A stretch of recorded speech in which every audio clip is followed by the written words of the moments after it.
Ես ուզում եմ Ռուզանի հարցը եւս մեկ անգամ հնչեցնեմ, չհամարեք դա առանձին հարց։ Ուրեմն խոսքը Նավասարդ Սրբազանի մասին է։ Նա մեղադրվում էր մինչև 18 թվականը տարբեր զանցանքներում, տարբեր խոտոր ճանապարհով գնալու եւ եթե դուք կարծում եք, որ դա այդպես է, ինչու այնուամենայնիվ չեք անդրադարձել դրան մինչև 18 թվականը։ Գիտեք, յուրաքանչյուր անձի վերաբերյալ մեղադրանքները պետք է որ փաստարկներ ունենան։ Նման փաստարկներ ներկայացված չեն։ Եվ մենք չենք կարող զանազան մեղադրանքներ հիմք ընդունելով դատապարտության ենթարկել մեր եկեղեցականներին։ Եթե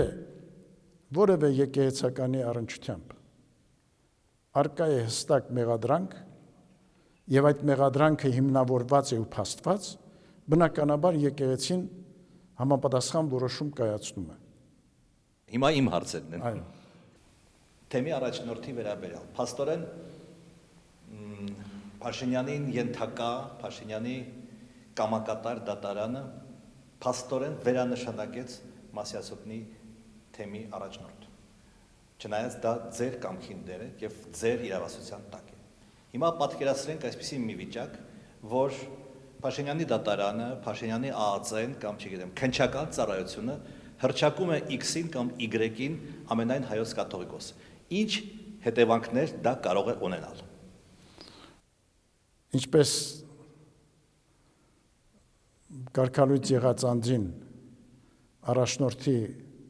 հանգամանք վերապահելը որևիցե հետևանք չունի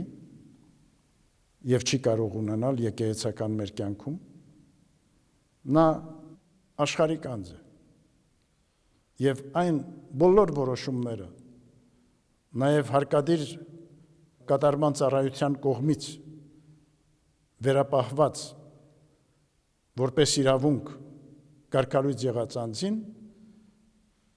հակասահմանադրական են, հակաօրինական են եւ հակականոնական։ Եվ դատապարտելի է, որ իշխանությունները իրենց նման իրավունք են վերապահում։ Շարունակությունը ձեր հարցի։ Շարունակությունն այն է, եթե ԱԱԾ-ն որոշի, որ ամենայն կաթողիկոսը X-ն է։ Ինչ է կանը։ Ինքնակոչ անց պիտի լինի։ Նա կլինի այդ հանգամանքի մեջ անձ այն մարդու համար, ով այդպիսի որոշում է կայացրել եւ մեր ժողովրդի կողմից բնականաբար այդ ընկալումը չի ունենա այդ անձը։ Երկրորդ հարցը ավելի ընդհանրական է, հիմա նախընտրական վիճակ է եւ ընտանիքներում, աշխատանքային կոլեկտիվներում, անկերական շրջապատում շատ մեծ լարվածություն կա, բևեռացվածություն կա մարդկանց միջև, այսինքն մեկը մեկի կողմից է, մյուսը մյուսի կողմից է եւ ես ենթադրում եմ, որ անկախ ընտրությունների արդյունքներից հունիսի 7-ից հետո այդ լարվածությունը պահպանվելու է։ Ինչ պետք է անի հոգեվորական դասը, որպեսզի այդ լարվածությունը մեղմվի։ Եկեղեցին շարունակելու է անշեղորեն իրականացնել իր հոգևոր առաքելությունը եւ մեր ժողովրդի զավակած նկատմամբ իրականացնելու է քարոզչությունը, որպեսզի լինեն սիրով, միաբան, համերաշխ